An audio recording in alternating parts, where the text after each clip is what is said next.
საღამო მშვიდობისა მეგობრებო, ეს არის რადიო სივრცე FM 98.5 და შესაბამისად დღეს პარასკევს 4 მარტს 19 საათზე და 10 წუთზე გადის ეთერში გეოპოლიტიკური ტოქ-შოუ დიდი სივრცე.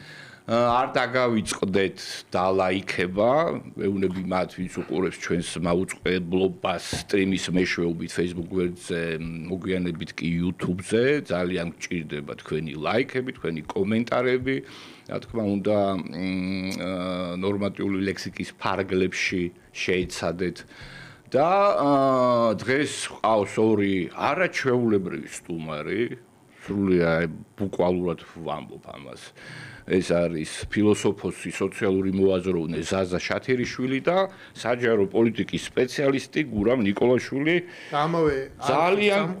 ძალიან გამიხარდა თქვენი ნახვა. დღეს გვექნება პრინციპში ერთი გლობალური თემა, ანუ გლობალური პროცესები და საქართველო რა ადგილს იკავებს ამ გლობალურ პროცესებში და ამას უკავშირდება ორი მოვლენა. ერთმა მოვლენა, რომელიც შეაზანზარა მსოფლიო, ეს არის ტრამპის მიერ ამერიკის შეერთებული შტატების მიერ ტრამპის ადმინისტრაციის მიერ დაწესებული ტარიფები, ბაჟის გადასახადი, ანუ ეს არის პირველი გლობალური მოვლენა, რომელიც შეაზანზარა მსოფლიო და მეორე ზაზა შათერიშვილის წერილმა მის შეფასებებმა, რომელიც ასევე გამოიწვია დიდი რეზონანსი. ერთმანეთს ეს თემა უკავშირდება მჭიროდ, ამდენად ჩვენ რა თქმა უნდა ამ თემებს გამიხილავთ. მანამდე კი ტრადიციულად მოდით მოკლე მიმოხილვა ზუსტად რომ ეხება ახლა ტარიფებს, რომელიც ტრამპის ადმინისტრაციის მიერ იყო დაწესებული. თქვენ ხედავთ ვინც ტრანსლაციას ადევნებს თვალყურს. ტარიფებს აი ამ ქვეყნების მიმართაც პრინციპში ყველას მიმართ არის ეს ტარიფები შემოღებული, გამონაკლის წარმოადგენს ჩრდილოეთ კორეა, რუსეთი, ბელორუსი, ცხადია რომ ტარიფების დაწესებას ამ ქვეყნებთან მიმართებაში არანაირი აზრი არ ქონდა, მაგალითად რუსეთის წინამდე არის 29,000-ზე მეტი სანქცია დაწესებული, ამიტომაც არც არაფერი, თუმცა ეს იმას არ ნიშნავს, რომ რუსეთი არ ვაჭრობს ამერიკის შეერთებულ შტატებთან, იქ არის რამდენიმე მილიარდიანი ექსპორტი, ძირითადად ეს არის ურანი, ნავთობპროდუქტები, მოკლედ ის რაც სჭირდება ამერიკის შეერთებულ შტატებში და ის რაც სჭირდება ამერიკის შეერთებულ შტატებს, მასზე რა თქმა უნდა საბაჟო გადასახადი არ ვრცელდება. მოკლედ აი პირველ ცხრილში ჩვენ ხედავთ რომ 34% დაუწესდა ჩინეთს, ევროკავშირს 20%.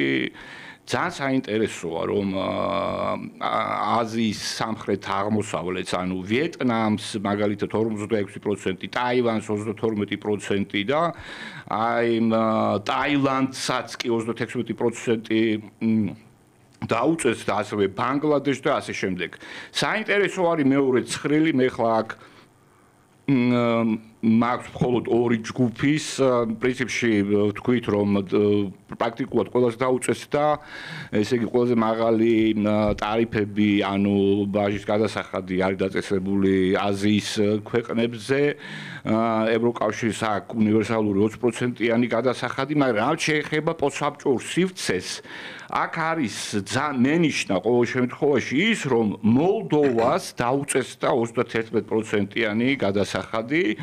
სხვადასხვა მოსაზრებები არის ამაზე, სხვათა შორის ძალიან საინტერესოა ეს, საინტერესოდ მეჩვენება ეს ფაქტი, ამაზე შემდგომ ვილაპარაკოთ. აქვე გეტყვით, რომ საქართველოზე დაწესდა 10%-იანი გადასახადი. პოსტსაბჭოურ ქვეყნებს შორის გამოირჩევა კაზახეთის. კაზახეთის მიმართაც არის საკმაოდ მაღალი გადასახადი დაწესებული. მე ახლა მოკლედ გეტყვით თუ რატომ აწესებს ტრამპი გადასახადს, თუმცა მანამდე კი ციტატა ტრამპი აძლევს გარკვეულ კომენტარს ბრიფინგზე და ამბობს შემდეგს, ეს არის ციტატა. 1789 წლიდან 1913 წლამდე ამერიკის შეერთებული შტატები იყო ქვეყანა, რომელსაც ჰქონდა ტარიფები, ანუ ეს ბაჟი დაწესებული ჰქონდა და შესაბამისად ამერიკა ბედნიერად გრძნობდა თავს და იყო ყველაზე მდიდარი. შემდეგ ამბობს ტრამპი 1913 წელს კაცობრიობისთვის უცნობი მიზეზების გამო მათ შემოიღეს საშემოსავლო გადასახადი. რომ განმარტოთ მოკლედ თუ რაზე არის საუბარი. ჯერ რატომ დაუწესა ბაჟის გადასახადი ტრამპმა, პრაქტიკულად მთელ მსოფლიოს. საქმე ის არის, რომ დღესდღეობით ამერიკის შეერთებული შტატები შეიძლება გაუკვირდეს, მაგრამ არ წარმოადგენს ინდუსტრიულ ქვეყანას. ანუ მრეწველობის წილი ამერიკის შეერთებული შტატების ეკონომიკაში შეადგენს 11-დან 12%-ს და ეს მაჩვენებელი ბოლო 20 წლის განმავლობაში მცირდება. სერვისები, მომსახურების სფერო, სადაც თრიალში და პროდუქტის 80% შეადგენს, ეს არის ამერიკის ეკონომიკა დღეს. ეს მოხდა 70-იანებში, ამას ძალიან ბევრი მიზეზი აქვს. ერთ-ერთი არის გეოპოლიტიკური ჩინეთის გააძლიერება, სწორედ რომ ინდუსტრიალიზაციის უпростоრად პროცესი ჩინეთის საქმე იღებს სათავეს, მაგრამ რა იყო მთავარი მიზეზი? მიზეზი იყო ის, რომ ტრანსნაციონალური კომპანია ბუნებრივია დიდი მოგების მისაღებად გადაწყვიტა, რომ ამერიკის შეერთებული შტატები ეკონომიკა და ეკონომიკური მოდელი არ არის სახარბიელო იმისთვის, რომ დიდი მოგება მოიპოვა. აი მარტივად რო ახსნა, მაგალითად რიბოკი სპორტული ფეხსაცმელი, რომელიც იკერება ამერიკის შეერთებულ შტატებში. რიბოქს ტრანსნაციონალურ კომპანიას სხვათა შორის დაუჯდება, საშუალოდ 1 საათში მაგალითად თანამშრომლებს უხდის $100, ეს დაახლოებით $800 შეიძლება იყოს, ეხლა ძალიან ბევრი ვთქვი, კაი $50, ანუ $400 დღეში. $400 დღეში ეს არის დაახლოებით $10,000-მდე თვეში, ხო? კომპანიამ გადაწყვიტა თუ რატომ უნდა კონდეს ამხელა ხარჯი, მარტივად გადაწყვიტა ამ საწარმოს გადატანა ვიეტნამში და სწორედ ამით აიხსნება, რომ ვიეტნამში, ტაილანდში, ანუ სამხრეთ აღმოსავლეთში არის მთელი ეს ინდუსტრია გადატანილი. ხო და რაც ვამბობდი, ვიეტნამში, ტაილანდში, კამბოჯაში თუ ნებისმიერ სხვა ქვეყანაში თვით ღირებულება ამ ფეხსაცმლის უკვე შეადგენს $400 თვეში. ამით აიხსნება ის, რომ ფორსირებულად და მასობრივი ხასიათი მიიღო ამ ესე იგი დეინდუსტრიალიზაციამ ამერიკის შეერთებული შტატების. ბუნებრივია, რიბოკის ან სხვა წარმოების ნებისმიერი პროდუქტის გასაღება ბევრად უფრო მარტივია თუ კი ის ამერიკელისთვის მოქალაქისთვის ბევრად უფრო ნაკლები ღირს, მის თვითღირებულება შესაბამისად უფრო დაბალია, სამაგეროდ მოგების მარჟა მეტად უფრო დიდია.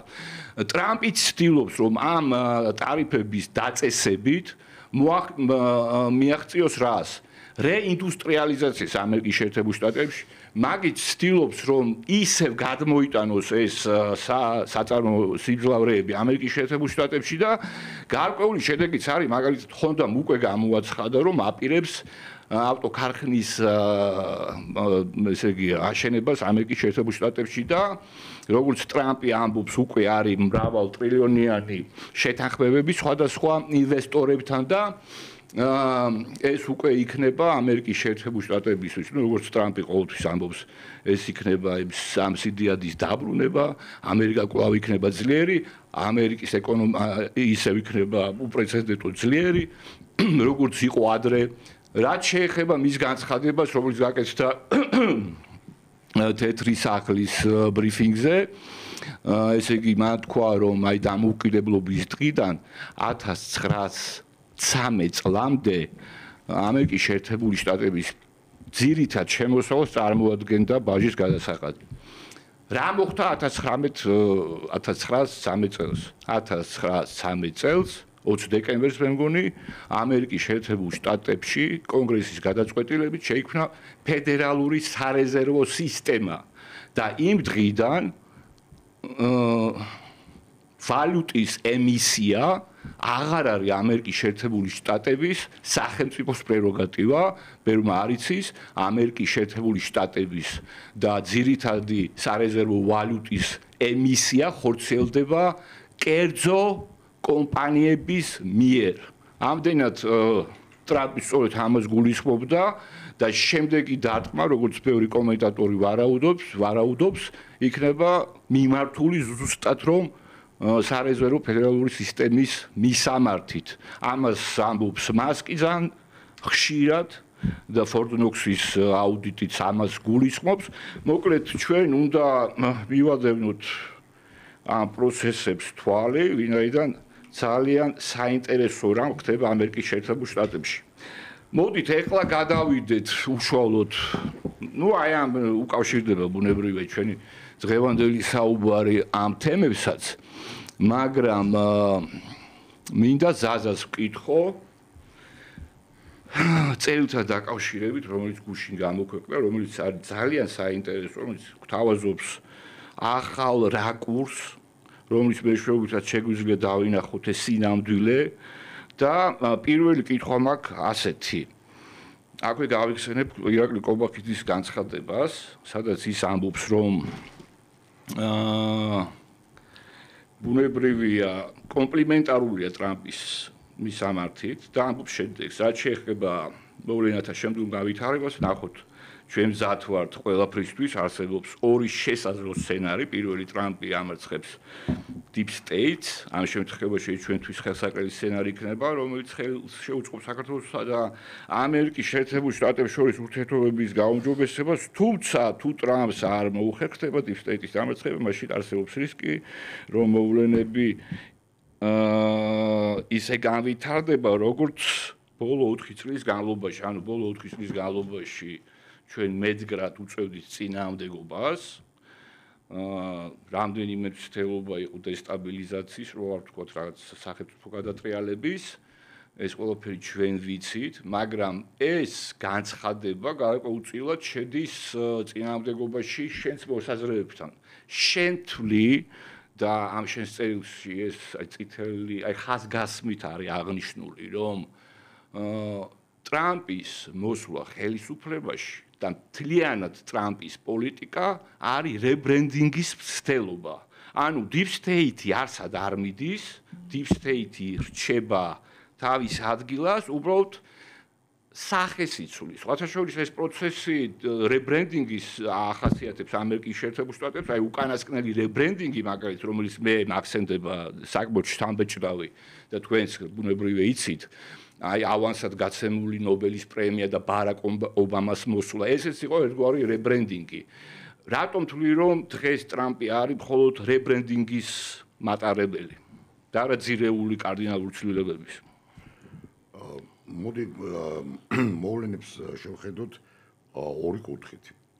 პირველი შევხედოთ იმ ცივილიზაციური და პარადიგმული გარდატეხის კუთხით, რაზეც დიდი ხანია ვსაუბრობთ, მათ შორის შენთან, გურამთან ერთადაც ერთი ორჯერ ჰქონდა ეს დიალოგი და მეორე გეოპოლიტიკური თვალსაზრისით.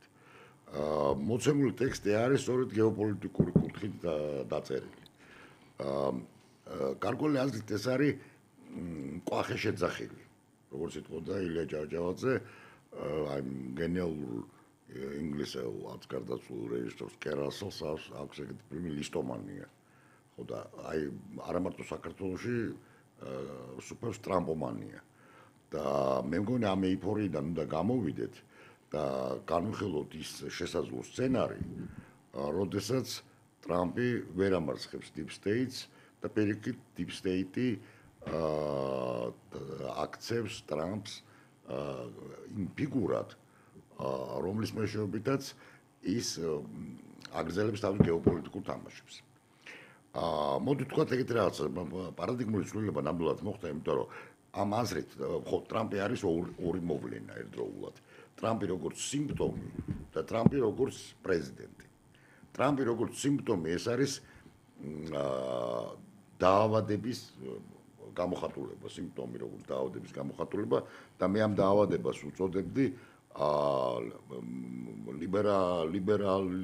ლიბერალური პარადიგმა, როგორც გარკვეული დაავადება, რომელმაც ჩამოშალა დასავლური ცივილიზაცია, დასავლური კულტურა, სახე უცვალა მას, განსაკუთრებით ბოლო 30 წლის განმავლობაში, თუმცა შეიძლება ვთქვათ, რომ მოვლენები დაჩქარა 68 წლიდან და ამ აზრით შეიძლება ჩავთვალოთ, რომ ტრამპი არის გამოხატულება სწორედ აი ამ დაავადების სიმპტომის. მეორე, მაგრამ მიუხედავად იმისა, რომ მოხდა ეს ამ ლიბერალური პარადიგმის ცვლილება და ამის ყველაზე ესეთი გამოხატულება და სხვა შორის თუ მიაქცევთ ყურადღება, ერთი სიტყვითაც არ არის ნახსენები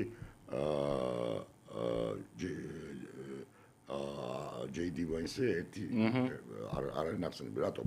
იმიტომ რომ ვენსის მიუნხენის სიტყვა არის სწორედ იმ ტენდენციების გაანალიზება, იმ ტენდენციებზე მითითება, იმ თუ შეიძლება ასე ითქვას, აი სწორედ იმ ღირებულებითი კულტურული კი, იმ პარადიგმული ცვლილებების აღნიშვნა და გამოხატულება და ამ შემთხვევაში სიტყვა შეიძლება განვიხილოთ როგორც საქმე, ხო?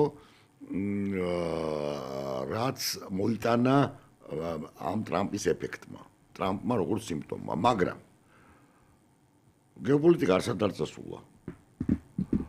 გეოპოლიტიკა გრძელდება და გეოპოლიტიკა ყველაფერთან ერთად გულისხმობს დაპირისპირებას გავლენის სფეროებისათვის ბრძოლას თან მით უმეტეს ისეთ სიტუაციაში, როდესაც ძველი თამაშის წესები უკვე აღარ მუშაობს და როდესაც შეიქმნა ისეთი სივრცე რაღაც აზრით ეს ემსგავსება ჯუნგლებს, სადაც ყველა ცდილობს დაეუფლოს იმას, რისი თავის მას აქვს. ხო, აზერბაიჯანმა ყარაბაღი, ისრაელმა ღაზის სექტორი, მოვლენები, რომლებიც ვითარდება სერბეთში და რომლებიც ვითარდება თურქეთში, ძალიან ისეთია ღრმა, ჩემი აზრით, კატაკლიზმების, მომავალი კატაკლიზმების გამომხატველია და ეს ნამდვილად არ იზრდება არანაირი ფერადი რევოლუციების და არანაირი იმაში, მაგრამ ყველაზე ცუდი სცენარი რაც შეიძლება მოხდეს, ხო, ჩვენთვის. და ამისათვის უნდა ვიყოთ მზად ამ მე ესე ვიტყოდი, რომ სტატიის და წერილის მიზანიც არის სწორედ ეს, რომ ვიყოთ მზად ყველაზე უარესისთვის. როდესაც ტრამპი ვერ ამარცხებს Deep States და ტრამპი გათმაგებული ძალით, ციტატა მომყავს, გათმაგებული ძალით გვიბრუნდება სხვა სახეცვლილი, გაძლიერებული და კიდევ ერთი რაღაც მინდა თქვა, რა თქმა უნდა, ეს არ იქნება სტრატეგია, თუ ესე მოხდა, არ იქნება ისეთი როგორც იყო ბაიდენის დროს. ანუ უფრო აგრესიული იქნება. იცი რა, მოდი ვთქვათ ესეთი რაღაცა. აქტორები და მეხუთე კოლონა იქნება სრულიად სხვანაირი. აი, მოდი ესეთი ანალოგიას თავი რო დავნებოთ. აი, უყურე ესეთ იმას მოვიტან. შედარების ერთი მხარე, რომელიც არის ნაცნობი, ხო? ძველი მეხუთე კოლონა იყო როგორი? ლიბერალური, რომელიც ორიენტირებული იყო LGBT იდეოლოგიაზე, გენდერულ იდენტობაზე და ასე შემდეგ. აი, ახალი რებრენდინგებული Deep State-ის მიერ, აი ახალი სტრატეგია. ნაციონალისტური. კი, ზუსტად. აი, უყურეთ, გეტეროსექსუალი. იცი რა არის? აი, დაიწყეს ტრამპის პორტრეტები ციარული შეამჩნია. სხვათა შორის ძალიან საინტერესო არის ის, რომ თუ ავიღებთ იმას, თუ რაც ხდებოდა და ხდება უკრაინაში, და ამ თვალსაზრისით უკრაინა ძალიან საინტერესოა, ეს ჩვენთან ხდებოდა ესეთი აგრესიული ლიბერალიზმის შემოტევა. თორე უკრაინაში სრულად ახალისებული იყო უკრაინული ნაციონალიზმი და უკრაინული ნაციზმიც კი. ასე რომ ისე ვამბობ, თუ როგორც რონალდ რეიგანი იტყოდა, თუ ლიბერალიზმი გაიბარჯვებს ამერიკაში, მას ფაშიზმის სახე ექნება, თუ Deep State ტრამპს თავის ყალიბში ჩამოასხამს, მაშინ სტრატეგია საქართველოს წინააღმდეგ განხორციელდება არა ლიბერალური, არამედ კონსერვატიული ტანისამოსით. მე ამას ვიტყოდი.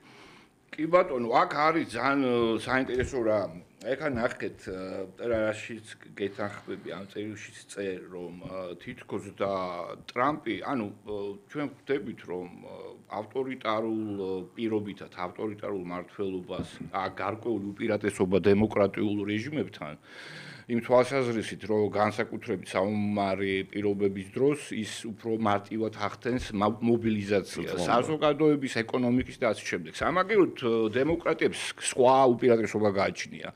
აი ტრამპი სარგებლობს ამით. ყველაფერს აბრალებს ბაიდენს. და ძალიან უცნაურია, მაგას ბევრი არ ამბობს, მაგრამ ჩვენ ვხედავთ რომ ამერიკას აქვს ცდელობა წარმოჩინდეს როგორც მედიატორი კონფლიქტში რომლის მხარეც თვითონ არის. ის რომ ტრამპი აბრალებს ბაიდენს, რომ ის იმან გააჩაღეს ომი, ეს არის სისულელი, ეს არის ტრაგედია, მილიონობით ხალხი იღუპება, მაგრამ ამის და მიუხედავად დღევანდელი ტრამპის ადმინისტრაცია აგრძელებს იარაღის მიწოდებას და პრინციპში ფაქტობრივად de facto არის მოკავშირე უკრაინის. ამ თვალსაზრისით გურამ აი ეს შეუსაბამობა ის რომ ტრამპი თითქოს ჩვენთვის ახლობელია ის რაზეც აზა ამბობს ღირებულებით თვალსაზრისით ანუ ის ამბობს და როგორც შენ გიწერია ეს პარადიგმა რაღაც მე რობინზონი მახსენდება ფილმი რა როდესაც დეკლამაციას ახდენს იმ მარტივი ბანალური რაღაცეების ხო კაცი ამბობს კაცი არის კაცი ქალი არის ქალი და საყოველთაო აქტოვანებას იწვევს ეს არა და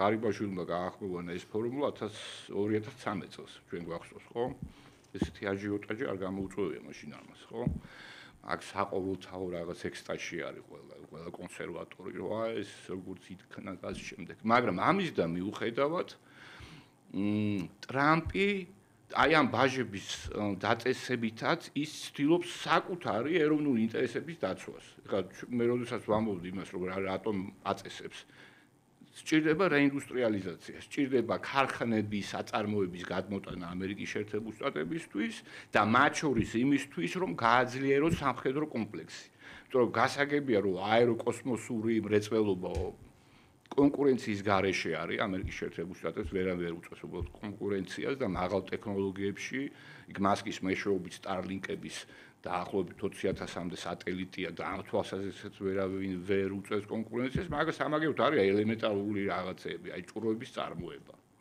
რაც გემების წარმოება, ხო?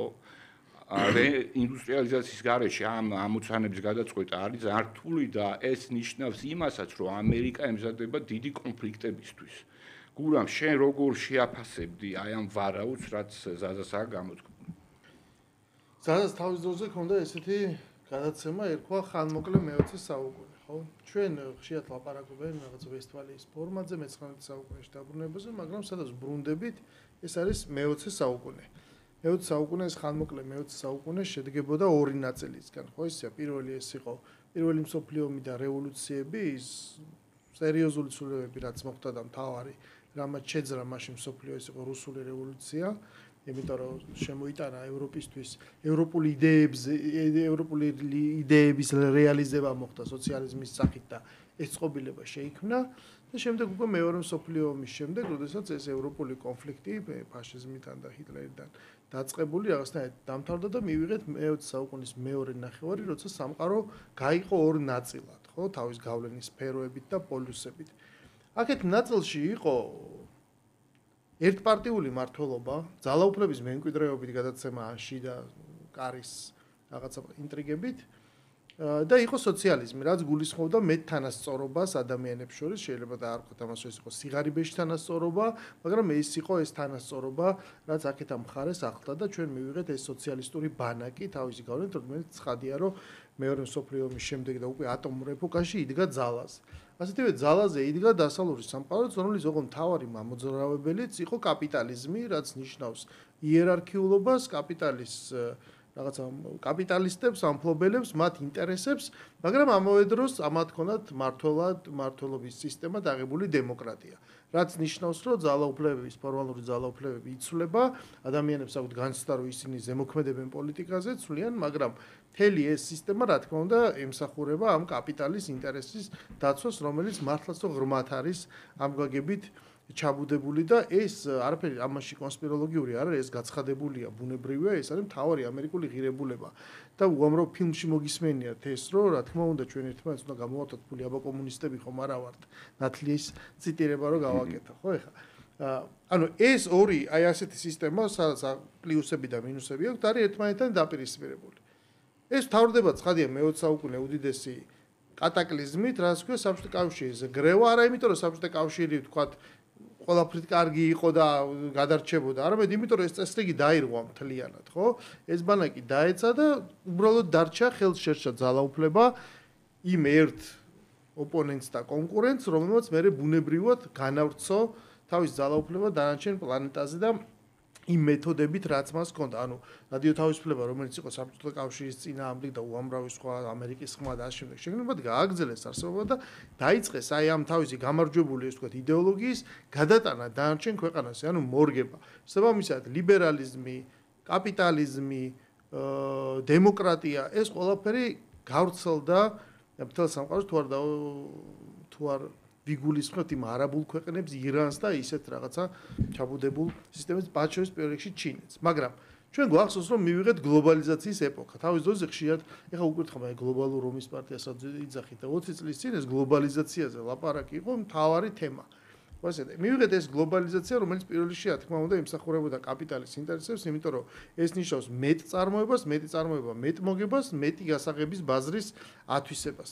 მით უმეტეს, რომ აი ფაქტობრივად ამ ხელა ქვეყანა საბჭოთა კავშირის სახით და მთელი სოციალისტური ბანაკი დაშლილებში ჩაბარდა, რაც ნიშნავს იაფ მუშახელს, იაფ რესურსებს, ჯარცე წვდომას, გასაღების ბაზარზე იმ ხალხს ჭამაუნდა და ასე შემდეგ. ეს ადამიანები იქ ზის ხალხი, ვინც ამას ითვლის ძალიან მარტივად და სანამ Excel-ს გამოიგონებდნენ, მანამდე ჩვენ უნდა ითვლიო. მაგრამ ჩვენ მივიღეთ როგორი ეფექტი?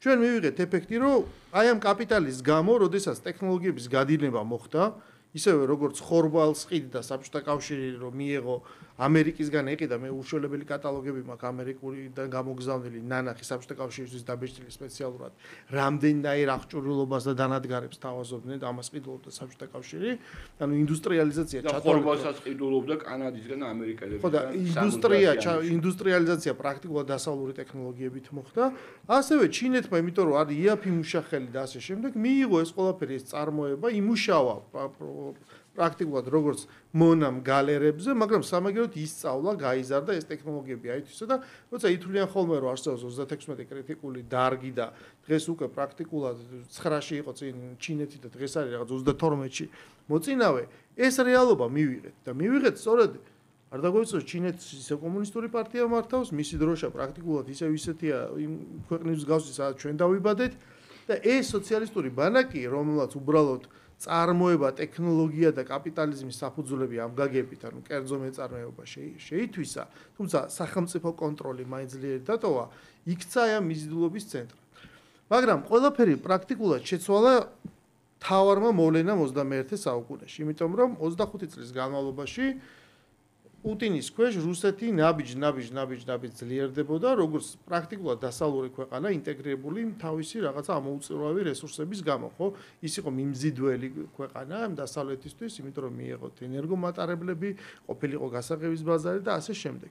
მაგრამ რუსეთს როგორც საბჭოთა კავშირის მემკვიდრეს და მის პრეზიდენტს ძალიან კარგად ახსოვს რა ქვეყანაში დაიბადა, აი ეს ამბიცია ცხადია, არასდროს არ დაუთმია შინაგანად. და ამიტომ მისთვის ეს განაწილებული მსოფლიო წესრიგი არ იყო მისაღები. რაც გადაწყვიტა რომ მას დაერღვა და მივიღეთ ჩვენ თავარი მოვლენა, ეს არის 2022 წლის 24 თებერვალი, რამაც შეცვალა ყველაფერი და მე ვფიქრობ, რომ აი ტრამპის არჩევანს უზრუნველყო ამ დღემ და ტრამპის პოლიტიკაც უზრუნველყო სწორედ ამ დღემ, რომ მათ დაინახეს მთავარი რა. აღმოჩნდა, რომ უკვე როცა გლობალური ომი მართლაც დაიწყო იმ რუსეთის მიერ დაწყებული კონფლიქტის გამო.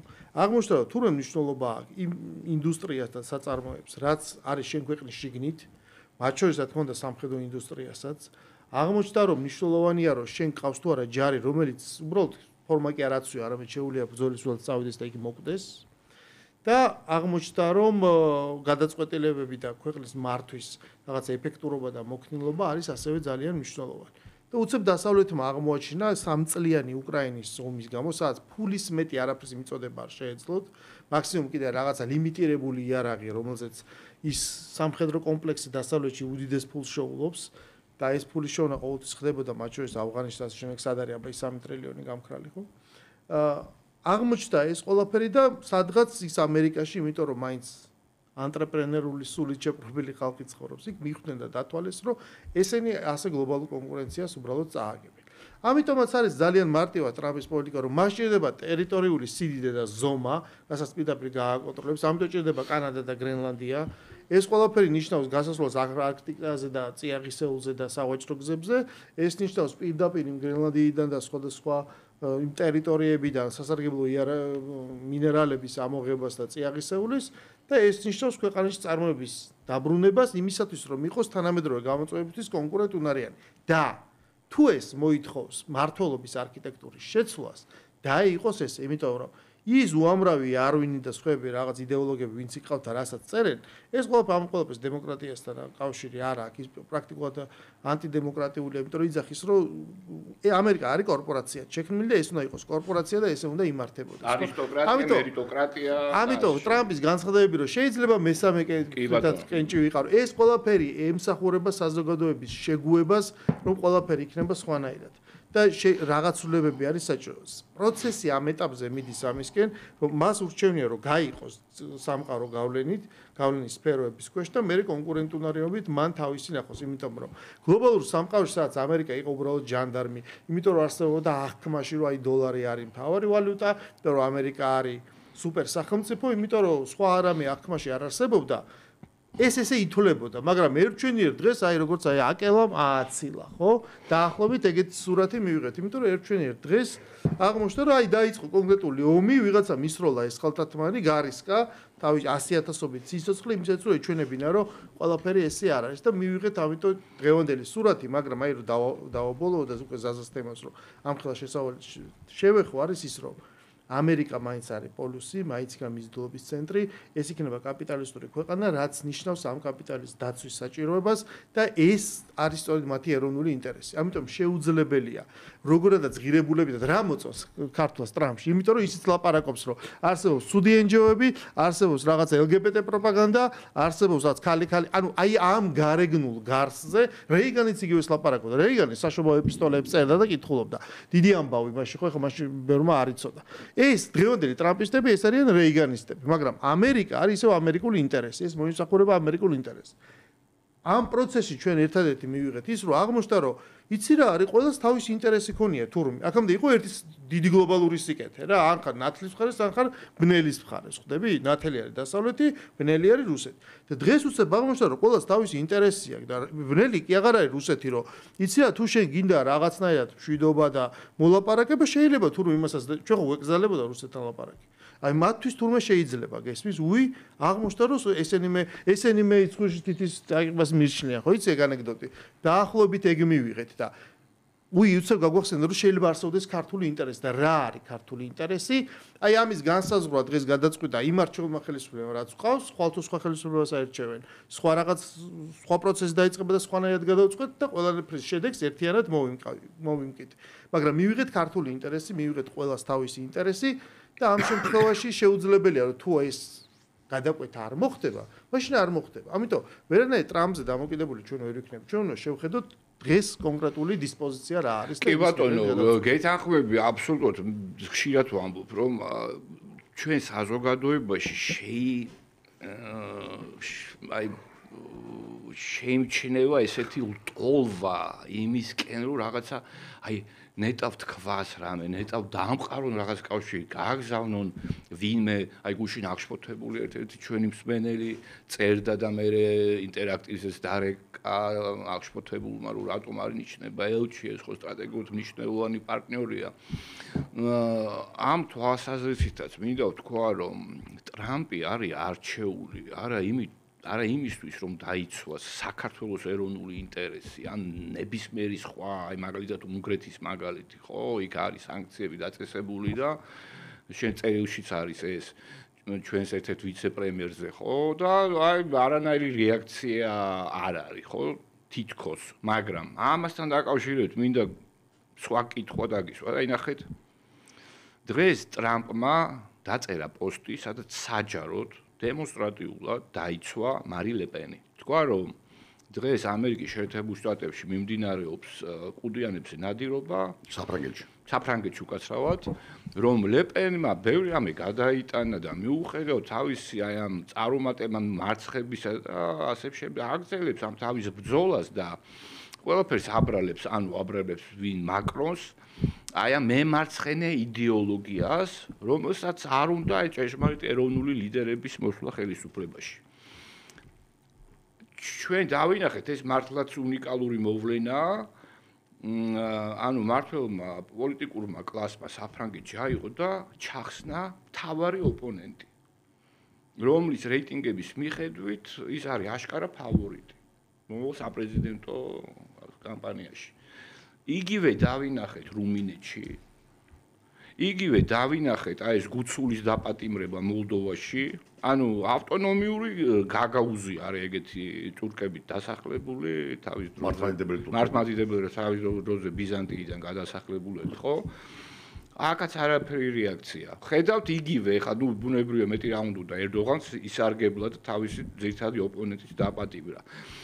და ამასთან ერთად ჩვენ ხედავთ რომ ტრამპი არ მალავს თავის განზრახულას და პირდაპირ ამბობს რომ გრენლანდია იქნება ამერიკის შეერთებული შტატების შემადგენლობაში. რას ვხედავ მე ვხედავ იმას რომ და ფონდერლაინის განცხადება მას შემდეგ რაც დაუწესდა ეს საბაჟო გადასახადი ევროპას 20%-იანი, ხო?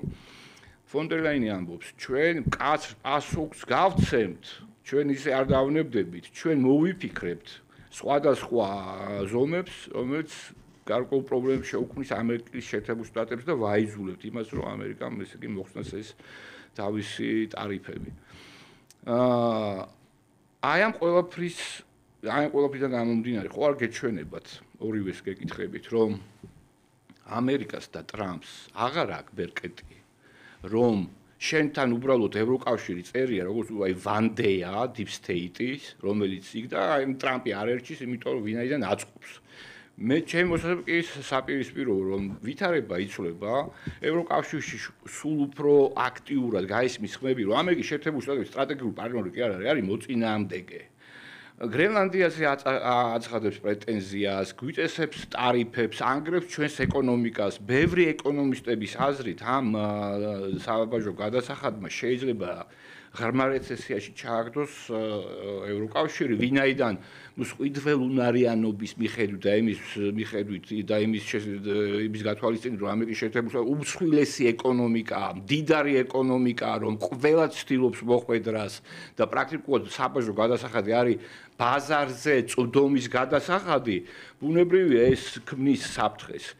ამდენად კითხვა არის ესეთი, ხო არ მიგაჩნიათ რომ ევროპა ამ თვალსაზრისით არის ბანაკი გეოპოლიტიკური ერთეული, რომელიც უპირისპირდება როგორც რუსეთს, ასევე ამერიკის შეერთებულ შტატებს და შესაბამისად ამერიკის შეერთებულ შტატებს არ გააჩნია შესაბამისი ბერკეტი, რომ აიძულოს ევროკავშირი მაგალითად მოსთხოვოს განთავისუფლე მარი ლეპენი, შეეშვით უნგრეთს, გამოუშვით გუცული, მართალია მოლდოვაზე ხო ვთქვი, იქ ყველაზე მაღალი გადასახადია ევროპაში. შეიძლება ამის გამოც იყოს, არავინ იცის, მაგრამ ყოველ შემთხვევაში ვფიქრობ, რომ საკმაოდ შეზღუდულია ამერიკელების შესაძლებლობები ევროპაში. მოდი, დაიწყე. მე მგონი ძალიან კარგად გამოჩნდა თუ ტრამპს შიდა პოლიტიკაში და შიდა ეკონომიკაში რაღაცები გამოსდის. წარმატებული აშკარად კი. ბევრი წარმატებული ნაბიჯებიც არის წარმატებული სხვადასხვა. რეალურად საგარეო პოლიტიკაში არაფერი არ გამოსდის. ეს არის რეალობა 24 საათიანი დაზავება, რომელიც უნდა შემდგარიყო 24 საათის განმავლობაში არ შედგამაზე, სწორედ გონება მახვილი და ესეთი ადამიანი აქვს, კარგი იუმორი აქვს და მე ვიხუმრეო. სარკაზმი იყო. სარკაზმი იყო. ეთყობა ირონია შეეშალა. ჩემი მხრიდანო, მეორე მხრივ მისი ეს განცხადებები, რომელთთან დაკავშირებით არ სრულდება, ლეპენთან დაკავშირებითაც ცხადია, ამას არაფერი არ მოყვება და რადგანაც ეხლა ჩვენი საუბარი ანალიტიკური საუბარია განსხვავებით წერილისაგან რომელსაც ჰქონდა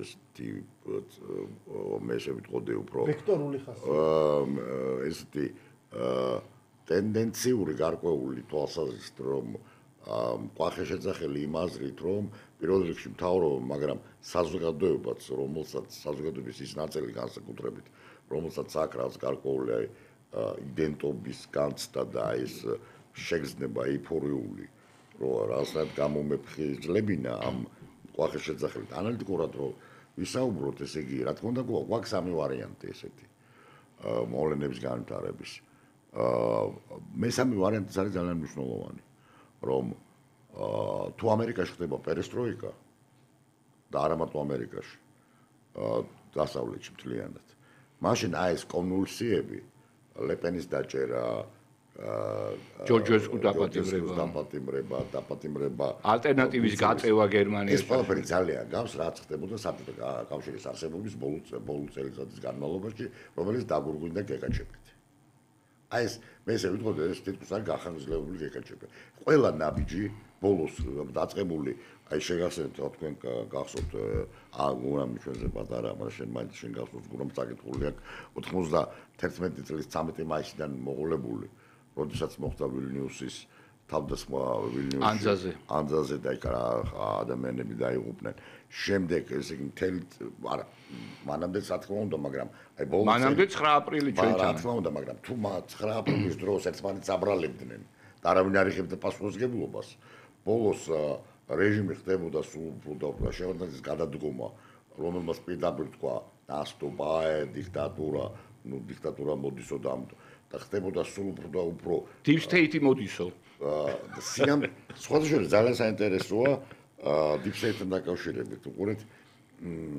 არსებობს ესეთი ანალიტიკოსი საკმაოდ ესეთი საფათო კაცია ძალიან რამდენჯერმე თქვა რომ რუსეთმა უნდა გამოიყენოს ბირთვული არაღი სერგეი კარაგანოვი ამ სერგეი კარაგანოვს აქ ძალიან საინტერესო ფრაზა ნათქვამი რომ 90-იან წლებშიო რუსეთშიო deep state-ი ჩამოაცილეს მმართველობასო და მართავდა შემთხვევითი ხალხიო ეს ძალიან საინტერესო ფრაზაა ამ ფრაზაზე შეიძლება მთელი დისერტაცია დაიწეროს რომ რა არის deep state-ი რომელიც ხანდახან შეიძლება ჩამოცილდეს და მე პუტინმა როგორც deep state-ის მოახდინა რესტავრაცია deep state დააბრუნა შენ BBC-ს ინტერვიუს არა მანამდე იყო ინტერვიუ ნუ არა მნიშვნელობა კარაგანოვი ამ თვალსაზრისით კი ხო მირშაიმერთან მქონდა დიალოგი კი ბატონო მირშაიმერთან ძალიან საერთოდ მაგრამ უფრო ადრე ხომ ანუ თუ ეს ესეა მაშინ არსებობს ესეთი მოდელი საკმაოდ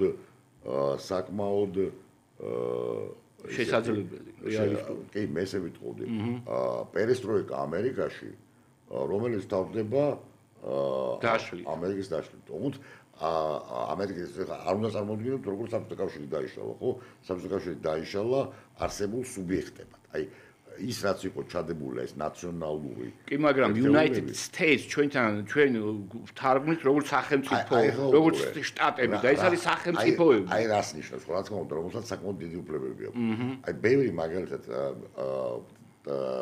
ტრამპის არჩევნებამდე ბევრი ანალიტიკოსი მიუთით არა მარტო ანალიტიკოსი მაგრამ ნუ ამაზე ძალიან საინტერესო რამდენიმე სტატია დაიწერა მომავალი სამოქალაქო ომი ეხლა ის რა მოხდა ერთი სერიოზული რამ და თითქოს ესე იგი თითქოს ის რაც არის გამოთქმული ეს ვერსია ჩემი რომ ეს გავთვალისწინოთ ეს მაინც საქართველოს მიმართ არის დაწერილი ხო და ჩვენ როგორ უნდა მოვიქცეთ ეს უფრო არის რეცეპტი ვინემ ანალიზი ხო ანუ რო არ უნდა მოვდუნდეთ და რომ ყველა უარესი სცენარისათვის ვიყოთ მზად მე ესე ვიტყოდი მაგრამ მეორე მხრივ თუ განვიხილოთ აი ამ რუკას ხო არჩევნებზე რაც ხდება დავინახეთ შემდეგ რაღაცას რომ აშკარად შტატები იყოფა ორ ნაწილად აი state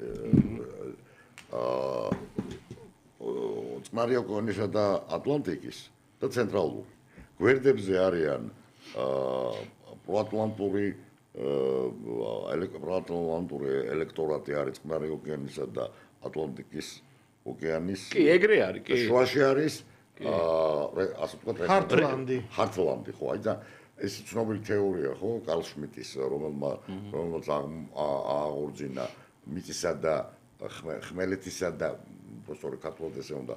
შეყო ამერიკის შეერთებულ შტატებზე ლაპარაკობ. ამერიკის შეერთებულ შტატებზე ლაპარაკობ უკვე ესე იგი დაპირისპირება ხმელეთისა და ზღვის, ხო? თლიანობაში შეიძლება ვთქვათ აი ამ დიქოტომიაში ხმელეთი არის დაუშვათ რუსეთი და ჩინეთი, ევროატლანტიკური სივრცე ეს არის წყლისა და ხმელეთის დაპირისპირება, ხო? რომელიც ჩამოაყალიბა კარლ შმიტმა, მეცნიერების ერთ-ერთმა მნიშვნელოვანმა ფილოსოფოსმა, პოლიტოლოგმა და იურისტმა თავის ნომუს დერერდე თავის წიგნში მიწის ნომუსი, ეს არ ითარგმნება ბერძნულის სიტყვა ნომუსი, რომელიც სიტყვასიტყვით შეიძლება გადმოიცეს როგორც კანონი, მაგრამ სწორედ მნიშვნელოვანია ნომუსი, რომელიც არის კანონზე უფრო ღრმა და ფუნდამენტური. და შმიტმა აღორძინა საშუალო საუკუნეობრივი ესეთი პოლიტიკური თეოლოგია და თავის ამ მოძღვარებას პოლიტიკურ თეოლოგიას უწოდებდა სხვა შორის და ამ პოლიტიკურ თეოლოგიაში არსებობს ესეთი ხმელეთისა და წყლის, თარგმნა როგორც ზღვაზე და მიწება, პროფესორები ხმელეთი და წყალი, როგორც სტიქიები, დაპირისპირება, როგორც ლევიათანის და ბეჰემუთის. და სხვათა შორის ეს ყველაზე უფრო ზუსტად არის ჩამოყალიბებული თალმუდში, სადაც ბეჰემუთი და ლევიათანი განასახიერებენ დასავლურ ხალხებს, ერთი რომელიც არის ორიენტირებული ზღვაზე, მეორე რომელიც არის ჰარტლანდზე და სად უნდა იყოს იუდეველი ხალხის ადგილი, აქ ძალიან საინტერესოდ არის დასმული მანდაც შეკითხვა. აქედან გამომდინარე, მე ესე ვიტყოდი, რომ არის ორი სცენარი. პირველი, ტრამპი ამარცხებს deep states. რა თქმა უნდა, ის იწვევს დასავლეთის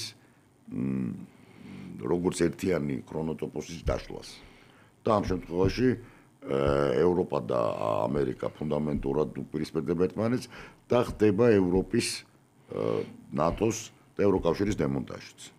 რაღაცა ნიშნები ამისი თითქოს არსებობს. აი მაგალითად, სამი დღის წინ ვუჩიჩმა და ორბანმა დადეს სამხედრო. ეს არის ძალიან საინტერესო, ამაზე აუცილებლად. კი, ძალიან საინტერესოა. მაგრამ ეს არის ერთ-ერთი, მაგალითად, ჩემთვის არის ერთ-ერთი სიმპტომი. კი ბატონო. აქედან გამომდინარე, მეორე და ისე ვიმეორებ მოცემული წერილის ადრესატი უპირველესი იყო და არის ჩვენი მთავრობა და საზოგადოება, რომელიც მე მომიჩვენა, რომ რაღაც მომენტში არის გარკვეულ ეიფორიაში ამ ტრამპთან დაკავშირებით და რაც გაფრთხილებას ავიდა, შეიძლება რეტუშირებულიც კია ბევრი რამე. ეს მეორე, მესამე ვარიანტი ისე ვიმეორებ, როდესაც შეერთებული შტატები იმეორებს გარკვეული აზრით საბჭოთა კავშირის და პერესტროიკის, იმიტომ ტიპოლოგიურად რაღაცები ძალიან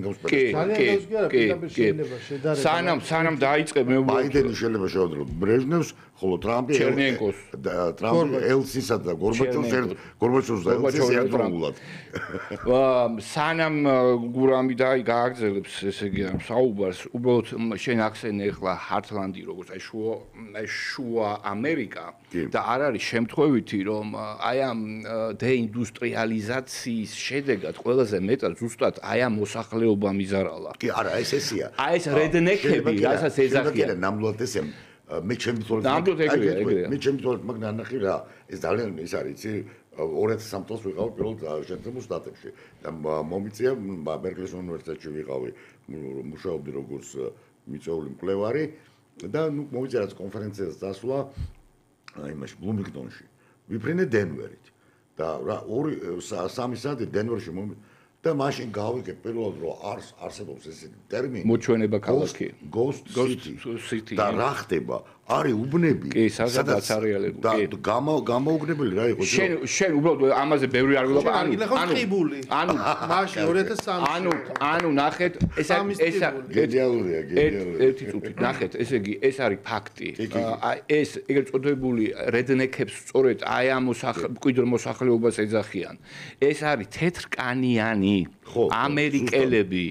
ბაპტისტები თუ სხვა ლუთერანი პროტესტანტები, რომელიც დადიან ეკლესიაში, რომელიც წართვის სამუშაო ადგილები.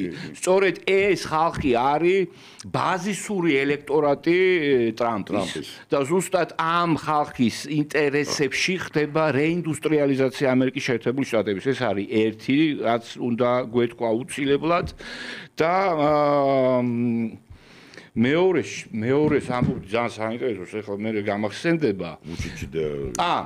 ეს არის ძალიან მნიშვნელოვანი, უბრალოდ შემდეგ აი გურამი დაამთავრებს და ვთქვათ, რომ ეს არ არის მხოლოდ ეკონომიკური კავშირი. იქ ხაზგასმით არის საუბარი სამხედრო ეკონომიკური. ანუ ჩვენ ხშირად ამ სტუდიაში ვსაუბრობთ იმაზე, რომ შესაძლოა ევროპის მომავალი იყოს მის დეფრაგმენტაციაში, სუბრეგიონული ბლოკების შექმნა, ერთ-ერთ ბლოკად ზუსტად რომ მოიაზრება აი ეს ყოფილი ავსტრო-უნგრეთის, ანუ ნახეთ, სლოვაკეთი, უნგრეთი, სერბეთი, ბალკანეთზე და რუსეთზე, როგორც თავად ესეთი თავდასხმა სწორედ იმის ნიშანია, რომ გამარჯვების შემთხვევაში რუმინეთი სწორედ აქ მოიაზრება. კი ბატონო, ამაზე ვისაუბროთ. როგორც ორბანისა და ფიცოს მოკავშირე ჯორჯესკუ. გურამ ეხლა ახალ iPhone-ს აღარ, მაგრამ ძველ მოდელებს ეწერა სად არის გაკეთებული, ხო და made in USA არასოდეს არ ეწერა. არ ჩაინა არ ეწერა. ვიეტნამი. დიზაინი გაკეთებულია კალიფორნიაში. ეწერა ხოლმე კალიფორნია. ეს იყო ძალიან მნიშვნელოვანი, იმიტომ რომ ყველა დიდ ეგეთ აგლომერაციას გააჩნია ეს ურთიერთმიმართება რა წყლის და ხმელეთის, ხო, იმიტომ რომ მიწაზე ყველაფერი არის მთავარი არის ეკონომიკური მდგენელები, როგორი არის ეკონომიკური სტრუქტურა. მიწაზე ადამიანი დამაგრებულია და იცის რომ წარმოებას იკაკეთებს და ზღვისპირეთში და ეს პირველად მოიგონეს გენიალურმა ვენეციელებმა, რომ შენ შეიძლება ცხოვროდე ვითომეტეს დევნილი პატარა ქალაქზე, კუნძულზე, მაგრამ მქონდეს უდიდესი საზღვაო კავშირები და შენ ხარ მართველი კოლონიების ძალიან დიდი ქსელის. და დაახლოებით როდის ბიზანტიის პერიოდში ხო ჯერ კიდე მე-12 საუკუნეში ვენეციის რუკარონ ნახოთ რამდენი ზღვისპირეთს აკონტროლებს საბერძნეთს ანტიკურ საბერძნეთს არ ჩამოვარდება. ეს არის მოდელი, რომელთაც შექმნეს და რომელთაც მე ბრიტანეთმა ისარგებლა, ჰოლანდიამ და ბელგიამ და ასე შემდეგ და ამ პრინციპით შეიქმნა ცხადი ამერიკას. ხა ძველი ამერიკა რო შეიქმნა, ის იყო მთლიანი ვენეციელი არა მარტო ვაჭრები, არამედ ინტელექტუალები მონაწილეობდნენ ინგლისური აი ამ ახალი კლასის ჩამოყალიბებაში, ესეც გავუშვათ. კი, ყველაფერში, იმიტომ რომ შემდეგ შექსპირის ვენეციელი ვაჭარი არის არქეტიპული ტექსტი, რომელიც გვჩვენებს საიდან და რანაირად ჩამოყალიბდა ეს ახალი კლასი. და სხვათა შორის კაპიტალიზმის ეთიკაც და კაპიტალიზმის ეს ფუძემდებლური გაგება შეიძლება სწორედ ამ ტექსტით. და ეს პირველი ამერიკა ცხადია რომ ეს იყო ნაპირი და ის ძალიან დიდი ხანი დაჭირა დაახლოებით 100 წელი მეორე ნაპირზე გასასვლელი. ერთ-ერთი პირველი ანტისემიტური რომანია. აქედან გამომდინარე ეს დრამა. ეს დამოკიდებულება ბუნებრივი არსებობს, მაგრამ როცა ვლაპარაკობთ პერესტროიკაზე, არ არის სავალდებულო რომ ამერიკა დაიშალოს, ისევე როგორც რუსეთი არ დაიშალა და იმ რაღაცა თავისი ჩეჩნეთს ხართლანდი დარჩა. კი, თავის ჩეჩნეთს ჭყალებში იქაც მოუვლის ეს თქვა, მაგრამ სამაგიეროდ რა დაიკარგა პერესტროიკის შემდეგ. უკან მოუბრუნებლად ეს დაიშალა სოციალისტური ბანაკი და ის ქვეყნები, სადაც საბჭოთა კავშირი ვარშავის პაქტი. რასაც საბჭოთა კავშირი ეს თქვა გავლენის სფეროები და ეხლა ჩვენ ვხედავთ როგორ იკარგება ეს გავლენის სფეროები. ემანუელ მაკრონმა შეკრიბა ფრანგული ბიზნესი და თქვა რომ არ გაბედოთ ამერიკაში ინვესტიციის ჩადება, ის არის ჩვენი ოპონენტი, ის არის ჩვენთან დაპირისპირებულ მდგომარეობაში და სანამ ჩვენ თავიდან რა ტარიფები, სანამ თავიდან რაღაცა ახალ სტატუს-კვომდე არ მივალთ, ჩვენ წვეთთ მათთან კავშირს და რასთავარია ჩვენ მუშაობთ საპასუხო, ეს თქვა დარტყმას, პირდაპირ ესე. და დავიცვალთ გრენლანდიას. ეს ნიშნავს, რომ ეს ყველაფერი იცვლება და ყველაფრის ცვლილება ნიშნავს ყველაფრის გადატვირთვას, ხო? ახალი წესრიგი უნდა დამყარდეს ახალ კონკურენტუნარიან პირობებზე, მაგრამ ეხლა ისევ დაუბრუნდებ იმას, რომ მდგენელები აღმოჩნდა ამ შემთხვევაში, რომ ეს არის ვის აქვს წიაღისეული, ვის აქვს სავაჭრო გზები ვის აქვს ინდუსტრია და სამხედრო წარმოება და ვის ყავს ატომურ ქვეყანაში უკვე ამ ატომურმა იარაღმა როგორ ერთჯერადი გამოყენების გახდა ხო გამოიყენებ და დამთავრდა ცხოვრება და შესაბამისად აღარ იყენებ და თუ არ იყენებ ესე იგი ომი ისევ მე-20 საუკუნის წესებით მიდის რომ დაემატა GPS-ი დაემატა დრონები რაღაც ცოტა ისეთი ტექნოლოგია მაგრამ ჯარისკაცი აღმოჩნდა რომ არის შეუცვლელი და ვის ყავს ჯარისკაცი რომელიც იბრძვის აქედან გამომდინარე ჩვენ აუცილებლად ვნახავთ ამ გადაალაგებას და გაფრთხილება პრაქტიკულად აი ზაზასწერილი როცა მე წავიკითხე თავიდან ბოლომდე სრული ტექსტი რა არის მნიშვნელოვანი ხო რომ ჩვენ ძალიან დიდი ხნის განმავლობაში ცხოვრობდით აი ამ კოლგის ქვეშ იმიტომ რომ იმპერიალისტურ ხანაში როცა ეს პატარა სახელმწიფო ჩვენ ხო აღარ გვახსოვს ახლა ერეკლე აი მეფე ერეკლე როცა იჯდა სასახლეში რაღაც დიდებულებით გარშემორტყმული და მსჯელობდნენ და მე ძალიან მძიმე გადაწყვეტილებები უნდა მიეღო ამის ინსტიტუციური მეხსიერება არის დაკარგული ხო დანარჩენი ჩვენ რაც გვახსოვთ ეს არის პატარა სახელმწიფო დიდ იმპერიაში ბოლო 200 წელია და შემდეგ უკვე ისე მოტრიალდა რომ ჩვენ რაღაცნაირად ვიღაცა შეიძლება ამისი არ ჯერა მაგრამ ფორმალურ ფორმასაც მნიშვნელობა აქვს აღმოჩნდით ეს დამოუკიდებლები ზუსტად ხო 34 წელია ჩვენ ესე ვცხოვრობთ და ჩვენ თან ამ 34 წელს სამივე და კიდე ბევრი ნახევარი მოსახლეობა სრულად მოესწრო და ჩვენ გვახსოვს ეს რომ აი რა გვაქვს საკუთარი შეცდომების გამო გავლილი საკუთარი რაღაცა არასწორი ნაბიჯის გამო გადაწყვეტილებების გამო ვინ აირჩიე ხელმძღვანელად თუ რა ვია პრეზიდენტად ისაც შევიდა რა რისკში მე ეს ყველაფერი ჩვენ გავიარეთ ჩვენ რაღაცა ეს თანამედროვე გამოცდილება დაგვიგროვდა და დღეს ჩვენ როგორც იტყოდა მერაბ კოსტავა წარვსდექით ამ საუკუნეში აი ამ ცოდნით აი ამ ტრავმებით ამ იარებით და დღეს გვიწევს გარკვეული გადაწყვეტილების მიღება უკვე დამოუკიდებლად იმიტომ რომ ხედავთ რომ არსებობს რაღაც ძალიან დიდი დაპირისპირებები რომელიც რაღაცა ხაზიც შეიძლება გადიოდეს საქართველოს აი როგორც კონტინენტური ფილები გადის რაღაც ქვეყნებში და იქ ხდება ხოლმე მიცის რომ აი ესე გადის დაპირისპირება და ზაზას არა მარტო ამ სხვა წერილებში ასეთი რამ ხშირად არის აი ამ რაკურსიდან არის ჩემი აზრით დანახული რაც იმას ნიშნავს რომ პირველ რიგში ანუ იმ ასაკიდან რაღაც პუბერტატის ასაკიდან როდესაც ჩვენ ვაიმე ვიღაცა მოგწონს და ჯერ შიდა პრეზიდენტები მოგწონდა ესე მე გარე მაგრამ მოსახლეობის დიდი ნაწილი აქედან გამოსული აი ამ რაღაცა მესიანიზმისგან რაღაც ფეტიშიზმისგან ზოგს დღემდე მოსწონს ის რეიგანი კაცო რეიგანის ძეგლი დადგეს აგერ რამდენიმე წლის წინ ხო და ვიღაცას ტრამპი მოწონს და იმისი ფანია ის ძალიან საინტერესო ამერიკული კოლონია ყავს რა ქართველები ამერიკაში აი ტრამპისტი ამერიკები თანაც საკმიშისტები არიან თან იქ არის ანუ ეს არსებობს ცხადია ბუნებრივია აი ახლა რუსეთშიც არიან ტრამპისტები ასეთი სექტები არსებობს მაგრამ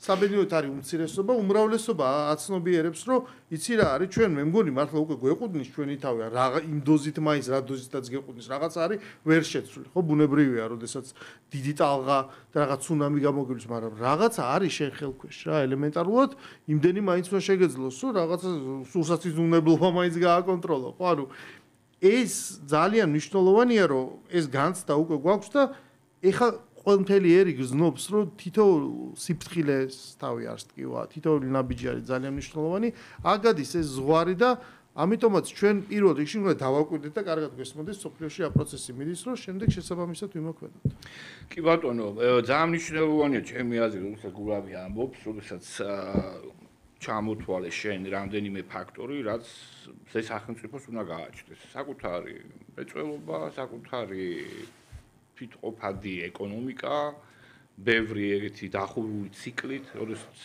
სხვაზე არ ხარ დამოკიდებული წარმოებისას.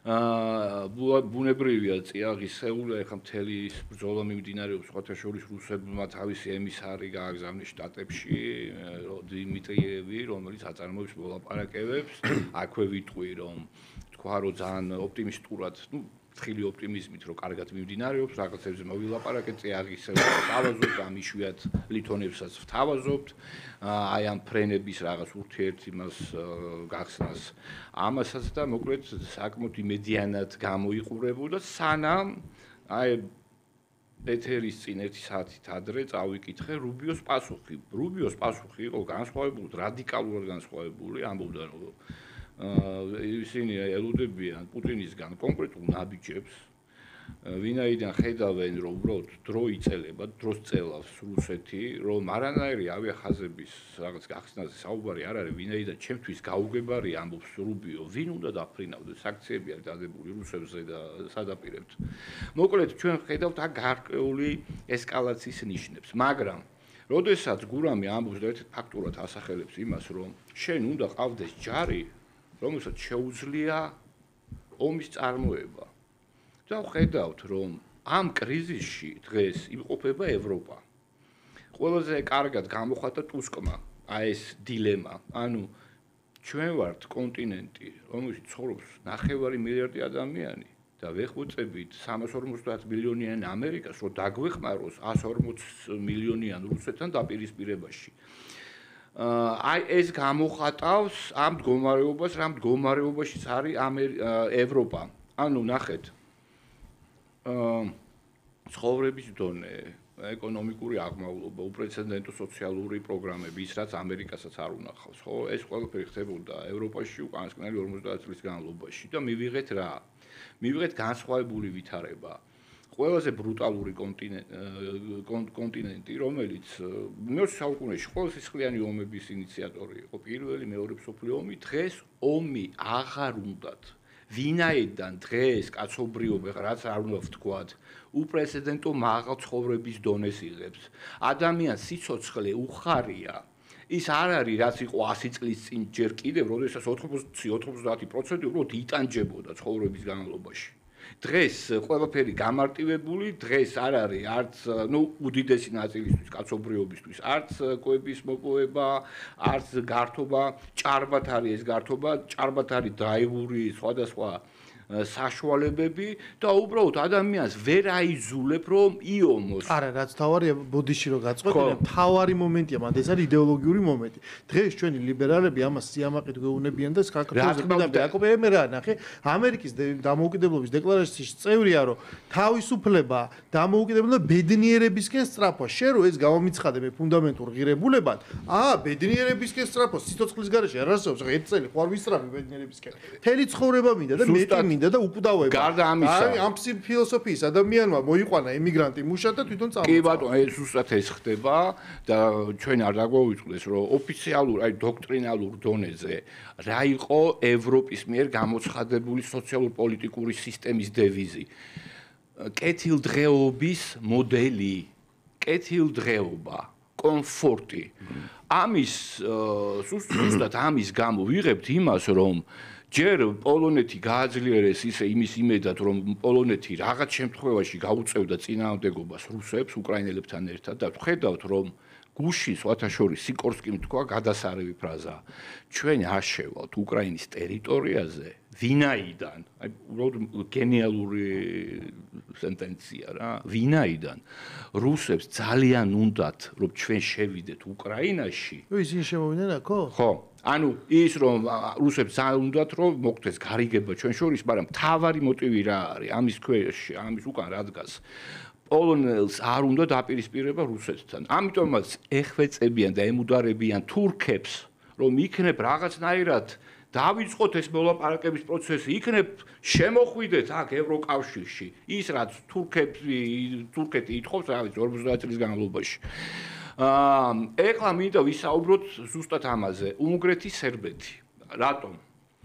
როდესაც საუბრობთ ამაზე და ზაზა ლაპარაკობს, რომ კი ბატონო, ის გამოცდილება დაგროვილი გვაქვს, ჩვენ შეცდომებზე ვისწავლეთ, სხვადასხვა ბევრი ქვეყანა ვერ სწავლობს თავის შეცდომებზე, მაგალითად უკრაინაში ეს დარინჯისფერი რევოლუცია ორჯერ მოხდა. მაიდანი ორჯერ წარმატები დასრულდა. რამას გაანადგურა ეს ქვეყანა. ჩვენ გვაქვს ჩვენი გამოცდილება და დავკმაყოფილდით ამ გამოცდილებას, თუმცა რაც არ უნდა იყოს, ეს ჩემი სუბიექტური მოსაზრება, რომ არა ერთი პიროვნება, მე მგონი ჩვენ ვერ ჩავაბარებდით ამ გამოცდას რა. რა ცხადია ვიზე ვლაპარაკო. აქედან გამომდინარე, რა მინდა ვთქვა, უნგრეთი, სერბეთი, დეფრაგმენტაცია ევროპის ეს პროცესი მიმდინარეობს და აქ იბადება კითხვა. საქართველო საქართველოს ჭირდება მოკავშირეები. ვინ არიან ეს მოკავშირეები? ვისთან უნდა დავამყაროთ ეს კავშირი და ვისთან უნდა ვიყოთ არამხოლოდ იდეოლოგიური მოკავშირე, ვის უკავშირებთ ჩვენს განვითარებას, ეკონომიკის თვალსაზრისითაც, სოციალურ და კულტურულ ასპექტებსაც გულისხმობ. ზაზა. ნუ მე რადგან პოლიტიკოსი არა ვარ, შემიძლია გავაკეთო ესეთი განცხადება, მაგალითად მოპეს გამონათქვამი ჩამოვაღალიბა ესეთი. იმავე კავშირის, რომელიც ეს არაერთხელ ვახსენე, აქ ესეთი დიქოტომია აგებული, რომ პოლიტიკა არის განსხვავება მტერსა და მოყვარის შორის. მე ამას კიდევ უფრო გავამძაფრებდი და ვიტყოდი, რომ პოლიტიკაში არ არსებობს მოყვრები, პოლიტიკაში არსებობს მხოლოდ მტრები. ოღონდ დღეს გუშინდელი მტერი დღეს შეიძლება პარტნიორი იყოს. არის მტერი, რომელიც გიტევს და თავს გესმის და არის მტერი, რომელიც ჯერ არა. რომელიც ჯერ არა და რაღაც არის სიტუაციობრივი მოკავშირე. ეს სიტუაციობრივი შეიძლება გაგრძელოს 10 წელი, 20 წელი, 30 წელი და ასე შემდეგ, ხო? აქედან გამომდინარე მე ვიტყოდი, რომ დაარსებობს სამეზობლო. და ხანდახან ყველაზე დიდი მტრები არიან მეზობლები. როგორც მაგალითად ხო დღეს ჩვენ და რუსეთი. წინა ჩვენ და თურქეთი. ირანი და ასე შემდეგ, ხო? დღეს თურქეთი და აზერბაიჯანი არიან ჩვენი პარტნიორები, ეს მეზობლები, რომლებიც გარკვეული აზრით გვეხმარებიან რაღაც საკითხებში. უნგრეთი ნამდვილად არის მოკავშირე სიტუაციობრივი, რომელიც გარკვეულწილად გვეხმარება კიდეც, იმიტომ რომ როგორც პეტერ სიარტოს ასევე ვიქტორ ორბანს პირდაპირ გაცხადებული აქ ახლა მე ვაციტირებ მათ გამოსვლებს, რომ მათ უნდა ზუსტად ესეთი საქართველოს ევროკავშირში, რომელიც გააძლიერებს კონსერვატიულ ევროპას. და კონსერვატიულ ევროპაში ისინი მოიაზრებენ სხვათა შორის არა მარტო სლოვაკეთს და უნგრეთს, სერბეთი არ შედის ხო ევროკავშირში.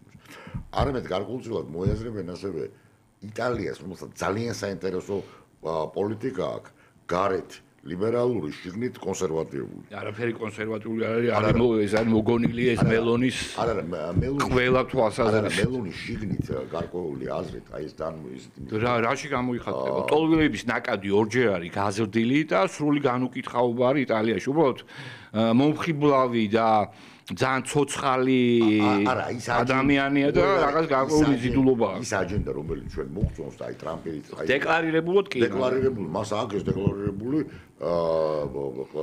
ტრანსული ღირებულებები, ქალი-ქალია, კაცი-კაცი, ასევე მელონი აცხადებს ამას. მოკლედ არის რაღაცა მომენტები, რითიც მელონი ხან ტრამპისკენ იხრება და გვინახავს ეს ჟესტიც და ხან მეორე ხელით უკრაინაში აგზავნის რაც შეუძლია. არა, მელონის ვთქვათ, რომ აკი ოპოზიცია გამბობს, რომ არანაირი სამხედროები არ უნდა გავაგზავნოთ, მაგრამ მივიღოთ ვალდებულება, რომ აი მეხუთე მუხლის თანახმად ესე გაუწევთ დახმარება, თუ კი თავს დაესხმება ისევ რუსეთი, თუმცა აქ არის გაუგებარი პოზიცია. ამ შემთხვევაში იტალია ესე გამომდინარე თავში ამბივალენტური, მაგრამ ხვალ შეიძლება იტალია მართლაც გახდეს აი ამ ხორვატია შეიძლება. ხორვატია ნაკლებად, მაგრამ უყურე რა არის ძალიან მნიშვნელოვანი რა არის. მე მაგალითად წარმომედგინა, რომ ავსტრია-უნგრეთი ბრუნდება უნგრო-ავსტრეთის სახით.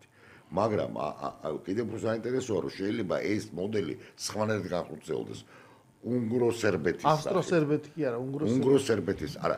მე წარმომედგინა, უყურე, სანამ ავსტრიაში კლინკი და კონსერვატორები წინა პლანზე იყვნენ, კურცი და მაგრამ ბოლო პერიოდის მოვლენებმა ცოტა მანიპულაციების შედეგად, თორე ძალიან ესეთია, მემარჯვენეა. მაგრამ, კარგი, ახლა ავსტრიას დავანებთ, მაგრამ აი ეს კავშირი, რომელიც დამყარდა სამხედრო ეკონომიკური ალიანსი სერბეთსა და უნგრეთს შორის, გარკვეულწილად არის მაინც გვაგონებს, რომ ბრუნდება ცოტა სხვანაირად ავსტრია-უნგრეთის აჩრდილი და ხდება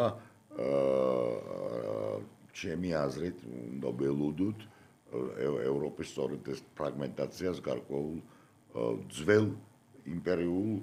ძველი იმპერიული მოდელების ყალიბში ჩაისხმება რაღაც ახალი. არა, ეს ხო ძალიან ლოგიკური პროცესია, იმიტომ რომ არსებობს ფუნდამენტური იმ 50 უხეშად რო თქვა ქვეყანას შორის, რომელიც ძველი მოდელის დროს, როცა გლობალურია სამყარო, არსებობს ამერიკის დომინაცია, გადაფარებულია უსაფრთხოების ქოლგა ამ ევროპაზე, ბუნებრივია ამის ქვეშ წარმატებით შედგა პროექტი, რასაც ქვია ევროკავშირი, რომელიც იყო დაფუძნებული კეთილდღეობაზე, და ეს სხვა რაღაცა გარე ფაქტორები არსებობს, ანუ რომის კედლებთან მტერი არ იყო მოსული და შესაბამისად იქ შიდა ამბებს რაღაც წარმატებით წყვეტენ, ვის მიცად მოქალაქეობა რა, როგორც იყო ძველ რომში, ხო, მაგრამ როდესაც მე ეს ჰუნები მოადგნენ, იქ უკვე გახდა მაშინ დაიწყო იტალიის ფრაგმენტაცია, მივიღეთ პაპის სახელმწიფო, მივიღეთ ნეაპოლის სამეფო, ლომბარდია, სიცილია. ანუ გესმის, იმიტომ რომ უკვე ყველა უფრთხილდება თავისი უშუალოდ რაც არის, რო კი მაგრამ ეხა ესპანეთი ფიქრობს, რომ მე შორს ვარ რა. ანუ იქ ფრანკოისტული რეჟიმი იქ ადვილად გამოვა, იმიტომ რომ იმას დეკლარირებულად ვიქნები რაღაცა ფაშისტიც არა, რაღაცა კიდევ უფრო რბილი მოდელი, იმამ აღონ არ შემოუშვებ მაგათ ჩემ ტერიტორიაზე, არც სხვებს არ შემოუშვებ, არც კომუნისტებს და რაღაცა ეს ესპანეთი გამოატარა, ხო, 70-იან წლებამდე გაჭირვებით, სიღარებით, მაგრამ მაინც ეს სხვა მოდელია და ყველა ამ ინტერესზე, როცა ინგლისის და ბრიტანეთის ინტერესები სხვა არის, იმიტომ რომ ის საზღვაო ქვეყანა არის და ბევრგან ინტერესი აქვს და ამიტომ ის ხშირად არის ხოლმე იმ როლში და პოზიციაში, როცა ხელს უწყობს პირიქით ინსპირირებას აკეთებს კონფლიქტების გაღვების. სხვა არის საფრანგეთი, გერმანია, ეს კავშირები და ვიღაცები ხვდებიან ახლა სლავური ქვეყნები, ბალკანეთი, ასე შემდეგ და ყველა აი ამ ტრადიციულ, რომელიც საუკუნეების მანძილზე გადიოდა ნაკერებზე, ბუნებრივია, რომ ესეთ დროს, როცა ყველა არის განსაცდელის წინ ირღვევა, იმიტომ რატო? ყველა ამოდის თავის ეროვნული ინტერესი და ყველა იწყებს აწონ-დაწონას. დღეს რა უფრო მომგებიანია ვიომოთ და რაღაცა კონფლიქტში შევიდეთ, იმიტომ რომ დასახევი უკან გზა არ აქვს, თუ პირიქით შესაძლებელია მორიგება. და ეს ხო ჩვენ უამრავჯერ გვინახავს, აღარ ვლაპარაკობ რაღაცა მიუნხენის ზავზე და ხელშეკრულებაზე და უამრავ სხვა მაგალითზე და ჩვენც გვაქვს ეს საუკუნეების მანძილზე გამოვლილი.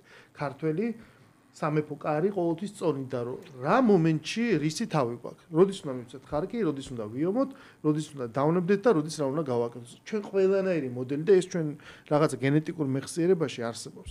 ამიტომაც თუცა შენ დაიწყე კითხვა, რომ ვინ არის ჩვენი მოკავშირე, გამახსენდა ეს რუსული ფრთიანი ფრაზა, ხო, მე ფერი ვძახოთ, ჩვენი მოკავშირე არის არმია და ფლოტი. ნუ ჩვენი მოკავშირეც არის ერი, ბერი და ღმერთი. პირველ რიგში. მესამე თქვა ეს მეგონი, ხო? არმია და ფლოტი კი. ხო, და ჩვენ გვაქვს ერი, ბერი და ღმერთი. ანუ ამ პირველ რიგში და დანარჩენი უკვე ჩვენ უნდა უზრუნველყოთ სიტუაციურად, იქიდან გამომდინარე ბალანსის პოლიტიკით და ჩვენ ამასაც ვატყობთ ხოლმე, ხო? ეხლა აი მართლა სხვა ხელისუფლება რო ყოფილიყო, ანუ ეს როგორც იონე საბანიძეს უწერია, რომ ქართველნი მიმოირწევიან, ხო, ქართაგან ძლიერთა. ანუ ერთ მხარეს ხა უცებ შეიძლება გადაიხარო მეორე მხარეს, აი სოციალურ ქსელს რო დააკვირდი, აი ამ 180 გრადუსიან განწყობის ცვლილებას ისე ნახულობ, შეიძლება გააოგდე როგორ ახერხებს ადამიანი ამ დიაპაზონში ჩაედიოს. აი ეხა ის წავედით ეხა გავხდით შევედით თურქეთში, მერე მიდიან სადღაც, მერე დაგონ საქართველოს ვერსად ვერ წავა და არსად არ მიდის, იმიტომ რომ ეს გეოგრაფიული სივრცეა პირველ რიგში, რომელსაც ზურგზე ვერ მოიკიდებ და შესაბამისად აი ამ დიდ ქარტეხილებში ეს ქვეყანა რაღაცნაირად უნდა გადაწყვეტს. კარგით, კიდევ ერთი დავამატებ ოფციას. ანუ ესე იგი სერგეი მარკედონოვი, ცნობილი პოლიტიკური ანალიტიკოსი. ესე გუში ღამე უსმენდი და საოცრად ჩამოაყალიბა ძალიან ღრმად საქართველოს უახლესი ისტორია და ცოდნაც, ანუ ის შეფასებებსაც აკეთებდა მარკედონოვი, ანუ როდესაც აფასებდა მათ შორის განსაკუთრებით აფასებდა ოცნების თვითონ ამბობს რეჟიმს და რეჟიმი ყოველგვარი რაღაც ნეგატიური კონოტაციების გარეშე. მოკლედ და დარწმუნდი რომ ბევრად უფრო ესმის პროცესი როგორიც ხდება საქართველოში ვიდრე ოპოზიციას. ვერ ნახავ ეგ. ანუ ნახეთ, რას ამბობს მარკედონოვი. მარკედონოვი ამბობს რომ ჩვენ აბსოლუტურად არ უნდა ვიყოთ აღფრთოვანებული ამის ქართული ოცნებით. კი, ქართული ოცნება რაღაც ძალიან პრაგმატულად იქცევა, მაგრამ ქართული ოცნება არანაირად არ არის პრორუსული ძალა. ჩვენ უნდა გვახსოვდეს, რომ ევროპულ კურსზე და ევროკავშირში აი ასოცირების ხელშეკრულების და სხვა ინტეგრაციული პროცესების ერთ-ერთი მთავარი აი ბუსტის მიმცემი იყო, ბიზგის მიმცემი იყო ქართული ოცნება, რომ მსგავსი რაღაც არ მოხდა არც სააკაშვილის დროს, რომ პრივილეგირებული სტატუსი ნატოში ასევე არის ოცნების დამსახურება, რომ ოცნება არ ამბობს უარს, ესე იგი, ევროპაზე და ამ თვალსაზრისით რუსეთს აქვს საფიქრალი ბევრი რა, შეიძლება შევთავაზოთ საქართველოს და გარდა ამისა, იქ არ დამალა ის რომ ესე იგი რუსეთი ეჭვიანობს ჩინეთზე ანუ საქართველოს დამოუკიდებლობას და იმას, რომ აქტიურად ვითარდება ეკონომიკური და სხვა ტიპის პროექტები ჩინეთთან მიმართებაში და აქაც თავისი წუხილი გამოთქვა. მე მაინტერესებს გავაგრძელოთ ეს დისკუსია, ჩვენ ვახსენეთ უნგრეთი, სერბეთი და ასე შემდეგ, მაგრამ ძალიან კარგად გვესმის, რომ მე არ ვიცი რითი დამთავრდება სამშვიდობო მოლაპარაკებებით ტრამპთან, რასაც დიდი ალბათობით უშვებ. და ეს ნიშნავს იმას, რომ რუსეთი მოითხოვს არა მხოლოდ იქ უკრაინის ნაწილს, აქ უსაფრთხოების ახალი უსაფრთხოების სისტემაზე არის საუბარი და გავლენის სფეროებზეც არის საუბარი. ჩვენ და რუსეთი და პოსტსაბჭოური სივრცე მინდა აქ რომ გამოხატოთ თქვენი მოსაზრებები, ჩვენი დამოკიდებულება და მომავალი არსებობა, ესე იგი აი ამ გეოპოლიტიკურ ერთეულთან, რომელიც როგორც ჩანს გარკვეული პერიოდის შემდეგ მხოლოდ გააძლიერებს საკუთარ პოზიციებს. მოდი გურამ შედაიწყე და მე დაზიარ. ცირა არის რუსული ჩვენ რასაც ბოლოს ყველაზე ხშირად ვისმენდით და ოფიციალური პირებისგან, მათ შემოთავაზება ეს იყო, მათ ისეთი პატარა მიკრო თუ შეიძლება ის თქვას ბრიქსის შექმნეს, აქ 3+3 სახელით, რომ აი ამ რეგიონს მაგალითად თავისუფლად ეყოფა ამ ტიპის თანამშრომლობა. სამი დიდი ქვეყანა, სამი პატარა ქვეყანა ამის გულში, რაღაცა მოკავშირეებად ირანი, თურქეთი, რუსეთი და ამიერკავკასიის სამი ქვეყანა, ხო და ისინი ყოველ როცა იკრიბებიან ხოლმე, დგას საქართველოს დროშა, დგას საქართველოს რაღაც კამი, ადგილი და იძახიან რომ ჩვენ ყოველთვის ველოდებით რა და ანუ ეს ფანჯარა არის გახსნილი. თუმცა საქართველოს მთავრობა ამით არ სარგებლობს, ამის მიმართ ანუ არ შედის აი ამ მიმართულებით და სხვათა შორის იქ ეტყობა არ ქართულზეც აღარ არის ლაპარაკი თვითონ რუს მიმომხილველებს რომ არანაირი კავშირი ამ წუთას მართლაც ბოლომდეა ეს გაწყვეტილი ეს დიპლომატიური ურთიერთობა და არანაირი კოორდინაცია თუ კავშირი რუსეთთან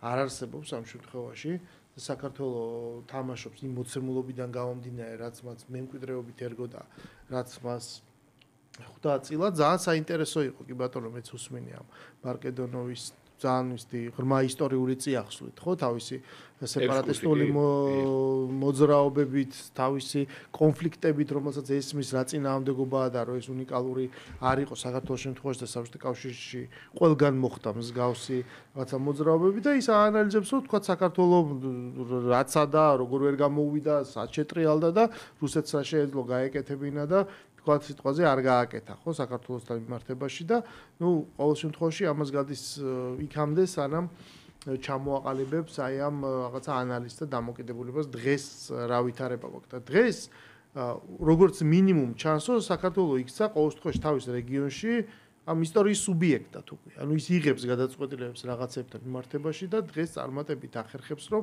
შიდა პოლიტიკური კრიზისი გაუმკლავდეს ერთი და მეორეს მხრივ გააძლიეროს ეს რაღაცა სუვერენიტეტი იმ გაგებით რომ მან დამოუკიდებლად მიიღოს გადაწყვეტილებები და ამავე დროს რაც შეეხება სამეზობლოს ეს მოახერხოს პარტნიორული ურთიერთობებით ანუ ყველა შესაძლო ინტერესი მოიწვიოს საქართველოში და მასთან ცადოს აი ეს რაღაცა შეთანხმების მიწვევა ვის რა ინტერესები ჩვენ ნახეთ ძალიან ისეთი ხო ფაქტობრივად მთელი კასკადი ვიზიტების შუა აზიაში, არაბეთის ქვეყნებში, ჩინეთთან, რაღაც აბანკო სფეროში და ასე შემდეგ გაფორმებული ხელშეკრულებები. კარი ბოლომდე ღია და ყველა განცხადებას ეთყობა ეს დამოკიდებულება დასავლეთის მიმართ. პირველ რიგში ამერიკის მიმართ, ხო? რომ მოდით შეხვედრა შეგვიძლია, შეხვედრა მზად არის, გადატვირთ ის არ ვიცი, დავიწყოთ სუფთა ფურცლიდან, გავაკეთოთ რაღაცა ახალი ფორმატი ამ ურთიერთობების, ეს ეთყობა ყველას და ყველაფერს. მაგრამ საქმე იმაშია, რომ ჯერჯერობით აქედან არის, არ ვიცი, დაკავებულია დასავლეთი ჯერ უფრო გლობალური თემები თუ ასე შემდეგ, ყოველ შემთხვევაში ეს ზაზას წერილში იყო ერთი ძალიან მნიშვნელოვანი პასაჟი, რომელიც მიმოიხილავდა იმ გარკვეულ მომენტებს რაც მათ შეიძლება ჩვენ გვიბიძგოს ერთგვარად აი ამ ფორმატის გადახედვისკენ. ხო, ანუ ტენდენციების გამოცნობისკენ შეიძლება გვიბიძგოს, იმიტომ რომ სად არის მაგალითად ორბანის რაღაც მარჯვენა ხელისთვის მოხსნელი ხო ძმაკაცია ის იმის. სად არის მოხსნილი საქციები? უკვე 100 დღე გავიდა რაც ლაპარაკი ამ დალროგამზე. ხო. სად არის სხვა რაღაცა ნაბიჯები? არ შეუძლია, იქნება არ შეუძლია რა. ლეპენზე დაწერა წერილი. არაფერს არ ითხოვს მაკრონისგან. ხე კატეგორიულად თემს დაუწესა სანქციები ტარიფების სახით. დაუწესა ხო? ევროპასაც. სანქცია ვერ მოხსნა ანუ საერთოდ არამნიშვნელოვანი ადამიანისთვის და ასე შემდეგ. ანუ ეს ხო ერთგვარი მე მაგიტომაც სხვათა შორის შენ მიგაჩნია რომ შეუძლია და არაკეთებს. და თავის დროზე ორბანი ინაუგურაციაზე როცა მიიწვიეს, 5 კაცი მიიწვიეს და მათ შორის ორბანი არ ჩავიდა და მე მაშინ სწორედ ეგრე ამოვხსენი ეს რომ იცი შეუძლებელია ხა გუშინ წინამ დაგი სანქცია ადამიანი მაშინ შენ მოხსენი და პირველივე დღეს იმან ხელი მოაწერა 150 განკარგულებას და ეხა რა გახდა. ამიტომ ეს არის ტენდენციები და ნიშნები, რომელიც ჩვენ გვანიშნებს, რომ აი თუნდაც დავარქოთ ეს, რომ რაღაცა არ შეუძლია, ესე იგი უკვე რაღაცა ძალა, ესე იგი ანუ ხო და მე რაში მადარდებს, ხო ხტები, მე მადარდებს ჩემი ქვეყანა და ვისთან რა ურთიერთობა მაქვს და რა წონის უნდა იყოს ეს ურთიერთობა და რა უნდა მივიღოთ რის სანაცვლოდ, ხო ხტები. თავარი ფაქტორი რაც დღეს აი ამ გასულ პერიოდში საქართველოს გამოუვლინა რომ უცებ საქართველოს აღმოაჩინა რომ იცი რა არის ჩვენ გვაქვს რაღაც დასაკარგი ჩვენ ვერ ვიქნებით მარიონეტები და ჩვენ გვაქვს გასაფრთხილებელი უამრავი რამ და აი ხა ჩვენ დავიწყებთ აი რაღაცა თამაშს სხვადასხვა მიმართულებით. ზაზა, უბრალოდ ერთ იმას დავამატებ რა გარემოებას. ანუ ესე იგი მარკედონოვზე ვთქვი და აქ არის, ნუ ფაქტია ეს, რომ ჩინეთის და საქართველოს ურთიერთობა ინტენსიფიკაციის ფაზაშია და ძალიან ბევრი ბიზნესმენი მათ შორის ამყარებს ბიზნესს იმაზე, რომ ჩინეთის შემოვა სხვათა შორის ეროვნული ბანკის განცხადებას იყო ნაცია თურნავას მე მგონი რომ თავის ფინანსური ინსტრუმენტებით შემოდის. ის რომ ანაკლია და მთელი ანუ ეს გვირაბების ეს რიკოძე რასაც ხედავთ და ესე იგი სხვათა შორის უნიკალური ტექნიკური ნაგებობები და უნიკალური რაღაც შესაძლებლობებით ტექნიკური საშუალებებით აი ესეც შეიძლება კი გახდეს პრობლემა ამერიკის შეერთებულ შტატებთან ურთიერთობაში. თუ კი იქ ვერ მოხდება შეთანხმება, ბუნებრივია გარკვეული ძალები შეეცდებიან ამ მარშრუტის შეზღუდვას, გადაკეტვას და ბლოკირებას. აი ამ კომპონენტის დამატებით მინდა კიდევ ერთი ცვლადი შევიტანო, აი ამ საუბარში, როდესაც ვიხილავთ ჩვენს ურთიერთობებს ჩინეთთან, ევროპასთან და რუსეთთან. პირველ რიგში გითხრა დავიწყო რომ აბსოლუტურად ვეძახი გურამს და მეც დიდი ხანი ამას ვამბობ 3 წელს განმავლობაში რომ ეს ამ წელი არის ძალიან მნიშვნელოვანი, იმიტომ რომ საქართველოს ფაქტობრივად გახდა სუვერენული ქვეყანა, მან გამოავლინა ნიშანი დამოუკიდებლობის ვის არის პოლიტიკური სუბიექტი, ეს არის ყველაზე მნიშვნელოვანი რაში გამოიხატა ეს უბრალოდ ნადირ-შაჰი მოგდა და ხარკის გადახდა შევწყვეტეთ. ხო, ხარკის გადახდა შევწყვეტეთ. ანუ რა მოხდა, რა გავაკეთეთ. როცა დადგა ყოფნა არ ყოფნის საკითხი, ჩვენ უარი ვთქვით იმაზე, რასაც ეფემისტურად უწოდებთ ხოლმე მეორე ფრონტის გასწნა. სინამდვილეში ვერად უფრო მძიმე ალტერნატივა იყო ჩვენს წინაშე და პრაქტიკულად იყო ესეთი აი ყოფნა არ ყოფნის ეგზისტენციალური კი და ამ ეგზისტენციალური განსაცდელის დროს ერმა ბერმა მღვდელმა ღმერთმა და იმ პიროვნებამ რომელსაც იმ ძენმა კაცმა და იმ პიროვნებამ რომელსაც ბევრი რამე არის დამოკიდებული და გარკვეული აზრით ფიგურა რომელიც გამოხატავს აი ამ რეპრეზენტაციულად აი ჩვენს დამოუკიდებლობას, მაგრამ ამ ყველაფერმა განაპირობა ის რომ ჩვენ გადავდგეთ რაღაც გარკვეული ნაბიჯები. პირველეს ყოვლისა სხვათა შორის აი ამას მოყვარვა ჩინეთთან დამყარდა ეს ურთიერთობა და ჩინეთი რომ დაინტერესდა ჩვენით. ამიტომ რომ ჩინეთი ყოველთვის ინტერესდება ისეთი სუბიექტით, რომელსაც აქვს პოლიტიკური ნება. აი ეს არის ძალიან მნიშვნელოვანი და აი თუ ალბათ მიექცეთ ყურადღება იქ გამოსვლებშიც დეკლარაციებშიც ხაზგასმული იყო რომ ჩინეთი პატივს წემს ის არასოდეს არ ერევა სხვა ქვეყნის არასოდეს არ ერევა სხვა ქვეყნის შიდა საქმეებში და პატივს წემს სწორედ ქვეყნებს რომელთაც აქვთ სუვერენიტეტი და გაცხადებული ნება. აი ეს არის ძალიან მნიშვნელოვანი. ეხლა ნახე, ერთი მხრივ რუსეთის წუხილი, მარკედონოვის სახით, რომ აი დაეჭვიანობა ჩინეთთან დაახლოების გამო, მეორე მხრივ რას გარკვეულ, ცხადია, რომ ვიღაცასთან დაახლოება, ვიღაცასთან დაშორებას ნიშნავს.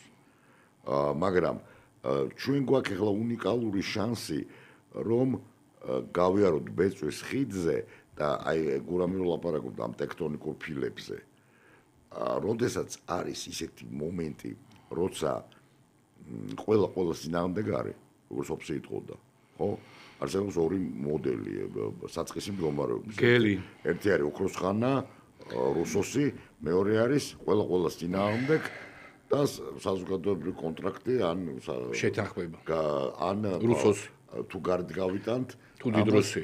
ამასაც აქვს, რუსოსაც აქვს და სხვა შორის იმასაც აქვს, ოფსაც აქვს. ოფსიდან მოდის ეს ოღონდ პირველად დაშვება და აი ხო თვითონ ჩვენ ახლა უყურებთ რას ომი ყველა წინააღმდეგ, ხო? აი ესეთ სიტუაციაში მე შევიტყოდი რომ გვაქვს უნიკალური შანსი ვიქცეთ ისეთ ადგილად, რომელიც არის აი ფილების შეხების მდგომარეობაში და არ არის ნაწილი არც ერთის არც მეორეს, მაგრამ აკავშირებს ამას. რაღაცა ისეთი ადგილია, გზაჯვარედინი, სადაც ჯობია არა. არა, სხვა რამის გულისხმობ. არა, თავის დროზე რაც იყო შვეიცარია, მაგრამ ეს კი ბატონო. აი ამას გულისხმობ.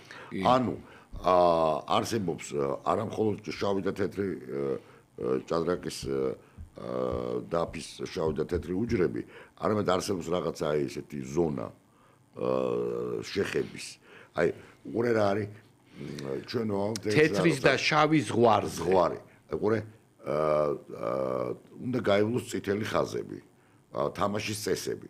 თამაშის წესები და წითელი ხაზები ყოველთვის გულისხმობს რაღაც საზღვრებს და ყოველთვის გულისხმობს აი ამ თანაკვეთას და გარკვეული გადაკვეთის რაღაცა ეს მომენტებს ხო და აი ჩვენ გვაქვს ეს უნიკალური შანსი ეხლა რომ ჩვენი სიმწლით მოპოვებული ამ 3 წლის განმავლობაში ეს სუვერენიტეტი პოლიტიკურად და იურიდიულად გავაფორმოთ. ამ მოცემულ სტატიაში აღნიშნული 1 წელი ვადა, ხო? რომ აი ჩვენ 1 წელი გვაქვს დრო, სწორედ ეს 1 წელი უნდა მოხმარდეს აი ამ ჩვენი სუვერენიტეტის პოლიტიკურად და იურიდიულად გაფორმებას. აჰა, ზაზამ ჩამოვაყალიბა პრაქტიკულად ეგრეთ წოდებული დიდი იდეა, big idea, რომელიც და რომელსაც აბსოლუტურად ეთანხმება პრინციპში სხვა გამოსავალი მე მგონი არც გვაქვს და ჩვენი ვალენტობა თუ გვინდა გავზარდოს, ზუსტად ეს ამ მოდელზე უნდა ვიმუშაოთ. და დავდგეთ ერად სხვა ერთაშორის. ასე, ესე იგი ჩვენ გემშვიდობებით, ძვირფასო მსმენელებო და მაყურებლებო, უგრმესი მადლობა ზაზას და გურამ ძალიან საინტერესო იყო და ძალიან ორიგინალური ხედვებისთვის და შეფასებებისთვისაც გიხდით მადლობას. დღეს გარდა ამისა სამთავრობო ცვლილებები, რაც მოულოდნელები, პერტურბაციები ხდებოდა, მე შეგნებულად ამ გადაცემებში არ ვეხები მიკროპროცესებს. ჩემი აზრით ეს მიკროპროცესია, უბრალოდ გამოვთხოვ ჩემს აზრს იმაში, რომ როდესაც მართველი პარტია, არის მართველი პარტიის სტატუსით სარგებლობს უკვე 13 წელია, ხო? ძალზედ მნიშვნელოვანია ამ პოლიტიკურმა ორგანიზაციამ ხშირად მოაქთინოს ეგრეთ წოდებული ავანგარდული რესურსის როტაცია. ეს არის აუცილებელი. მე დაგვია ქართულად.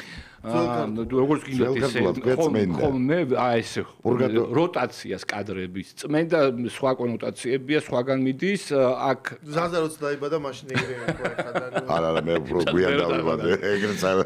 მეუბრებო, მოკლედ, გემშვიდობებით, მოულ პარასკევამდე კარგად ბრძანდებოდეთ, ყველაფერი იქნება ძალიან კარგად. მადლობთ.